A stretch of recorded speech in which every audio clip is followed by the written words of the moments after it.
vrai que c'est une évidence qu'aujourd'hui dans le métier, en particulier des métiers des services, on a du mal à recruter.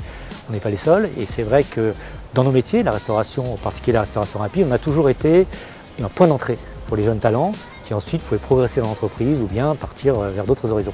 Et c'est vrai qu'en ce moment, on a du mal à recruter. Alors comment faire? À la fois, il faut savoir s'adapter aux besoins des jeunes générations et puis également penser à former nos managers, former nos directeurs qui doivent non seulement accompagner leurs jeunes équipes sur le métier, mais également aussi intégrer des états d'esprit et des comportements qui ont évolué avec le temps. Alors chez Begelstein, on a une chance qui est énorme pour nous, c'est qu'on s'appelle Begelstein et qu'on a un état d'esprit Begelstein. Et j'avoue que c'est très fédérateur pour conserver les gens chez nous, pour les faire venir. La marque est magnétique et recruter des talents, c'est extrêmement difficile aujourd'hui. On a un argument fort qui est l'état d'esprit qui plaît beaucoup. On est borderline, on est impertinent, on n'est pas consensuel et ça nous permet d'attirer une certaine population.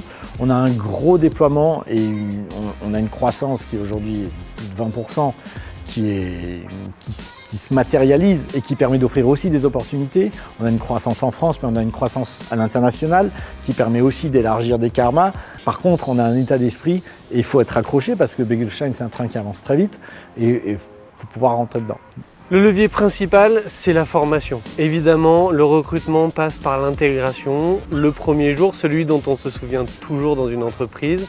Et ensuite, c'est la formation, l'apport de compétences techniques et théoriques au fur et à mesure de la progression et de l'évolution du collaborateur dans l'entreprise. On y est très attaché à l'Aromaville, notamment parce qu'on a un métier d'artisanat, un métier de manufacture, et qu'aujourd'hui, vendre un produit artisanal, c'est une valeur complémentaire et supplémentaire qui attire et a vocation à fidéliser les collaborateurs. On est aujourd'hui dans un marché où on doit faire la différence en tant qu'employeur, puisque c'est le collaborateur, le futur employé, qui sélectionne son employeur et sa future entreprise sur la base de valeurs, sur la base d'enjeux, de challenges et d'apport de compétences potentielles.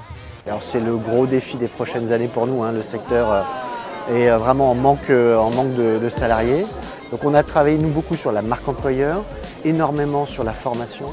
On a créé notre propre CFA pour justement être en capacité d'attirer des talents qui ne viennent pas du secteur, des gens qui peuvent être même parfois éloignés de l'emploi et à travers un bloc de formation être capable de les former et leur proposer des emplois dans l'ensemble de nos hôtels sur à peu près tous les métiers.